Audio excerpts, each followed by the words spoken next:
When my husband, Richard, passed away after 34 years of marriage, everyone expected me to fight. Instead, I smiled. That confused everyone, especially his children. Not our children. His children from his first marriage. They hadn't visited Richard for nearly 6 years. No birthday calls. No holidays.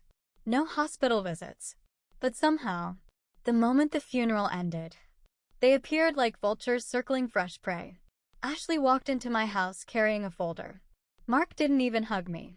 The youngest, Daniel, never looked me in the eyes. Ashley placed the folder on my dining table. "We'll need the house," Mark added. "And Dad's company." Daniel smiled. "Honestly, you can keep your clothes." I stared at them without saying a word. "My lawyer," Mr. Harrison whispered, "don't agree to anything." But I simply nodded. "If that's what your father would have wanted." Their faces lit up instantly. That night my lawyer almost yelled. "Emma, they manipulated Richard during the last months. They're lying. You have legal rights. You own half the company. You can stop all this." I quietly poured myself another cup of tea. Then I said something that made him speechless. "Prepare every document. I'll sign everything." He looked at me like I'd completely lost my mind. The children celebrated. They threw a private dinner.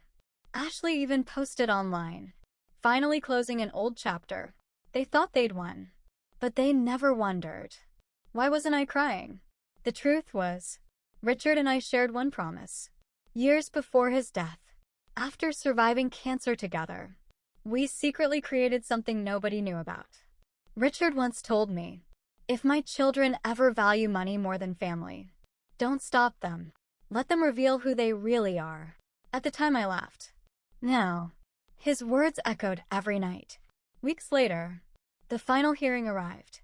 Everyone wore expensive suits. Ashley smiled confidently. Art kept checking his watch. Their lawyer organized stacks of paperwork. My lawyer leaned over. "This is your last chance. If you sign, it's over." I smiled. It's exactly how Richard wanted it. The room became silent. I signed every page, one after another. The children couldn't hide their excitement. Ashley whispered, "We did it." Mark actually laughed. Their lawyer thanked the judge.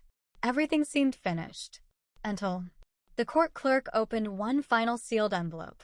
Richard's handwritten instruction. Nobody knew it existed. Even the children looked confused. The judge unfolded the letter, then began reading aloud. "To my children, if you are hearing this, it means Emma voluntarily gave you every asset I legally owned." Ashley smiled. Mark leaned back proudly. Then the judge continued. "If Emma signs everything without asking for a single dollar, it proves she loved me. If my children accepted everything without offering her security, it proves they loved only my wealth." The courtroom fell silent. Ashley stopped smiling. The judge continued reading. "Therefore, the Family Legacy Trust immediately activates." Everyone looked confused. The children's lawyer suddenly stood up.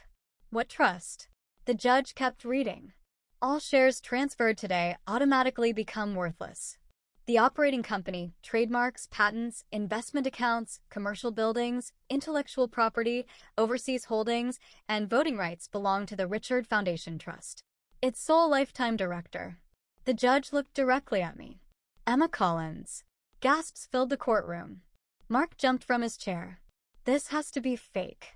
Ashley screamed. "You tricked us." But the judge wasn't finished. The lawyer representing the trust entered the courtroom carrying another folder. Richard had spent 8 years restructuring everything. The mansion, empty shell. The company they inherited, buried under debt. The luxury cars, leased. The visible bank accounts, nearly empty. Everything valuable had already been transferred legally into the trust years earlier. The children had fought over an illusion. Then came the final blow. Because they had pressured a widow into surrendering her legal rights through intimidation, the trust permanently barred them from management. Not one of them could ever work for the family business again. Every lawsuit they filed would automatically reduce their inheritance through penalty clauses Richard had included years before. Their own greed became their punishment. Outside the courthouse, Reporters surrounded us. Ashley refused to answer questions. Mark shoved cameras away. Daniel disappeared through the back exit. My lawyer looked at me. "You knew." I smiled softly. I trusted my husband. 6 months later, the Richard Foundation expanded. Scholarships helped hundreds of students.